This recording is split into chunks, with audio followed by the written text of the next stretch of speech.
আসসালাতু ওয়াসসালামু আলাইকা ইয়া রাসূলুল্লাহ ওয়া আলা আলিকা ওয়া সাহাবিকা ইয়া নূরাল্লাহ সাল্লু আলাল হাবিব সাল্লাল্লাহু আলাইহি ওয়াসাল্লাম। কারবালা কোনো কাহিনী নয়, এ এক চেতনার নাম, অন্যায়ের বিরুদ্ধে জেগে ওঠার এক অমর শিক্ষা। হিজরি 61 সনের 10ই মুহররম কারবালার প্রান্তরে রাসূল সাল্লাল্লাহু আলাইহি ওয়াসাল্লামের প্রিয় দৌহিত্র ইমাম হোসেন রাদিয়াল্লাহু তাআলা আনহু পরিবারের 72 জন সদস্য নিয়ে ইয়াজিদের জুলুমের বিরুদ্ধে অন্যায়ের কাছে মাথা নত না করে শাহাদাত বরণ করেন।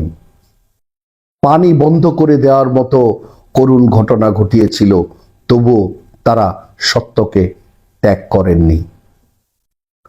কারবালার ময়দানে ইমাম হোসেন রাদিয়াল্লাহু তাআলা আনহু বলেছিলেন, মিসলি লা ইউবা ইউ মিসলাহু। আমার মতো মানুষ কখনো ইয়াজিদের মতো ফাসেকের কাছে বায়াত গ্রহণ করতে পারে না।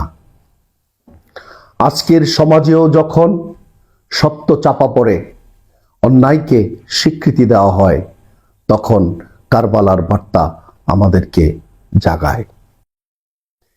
এই ঘটনার শিক্ষা, সত্যের পক্ষে দৃঢ় থাকা, অন্যায়ের বিরুদ্ধে দাঁড়াও, আহলে বায়েতের প্রতি ভালোবাসা রাখো।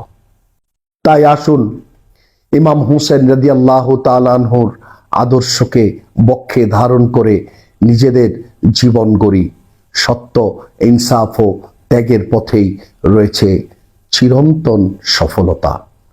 তাই জাকের পার্টি ইসলামী ঐক্য ফ্রন্টে সকলকে ইমানি চেতনায় ঐক্যবদ্ধ হয়ে কারবালার ভূমিকায় ইমাম হুসাইন রাদিয়াল্লাহু তাআলা আনহুর আদর্শকে বক্ষে ধারণ করে সত্যের পতাকা তলে সকলকে সমবেত হওয়ার জন্য উদাত্ত আহ্বান জানাচ্ছি।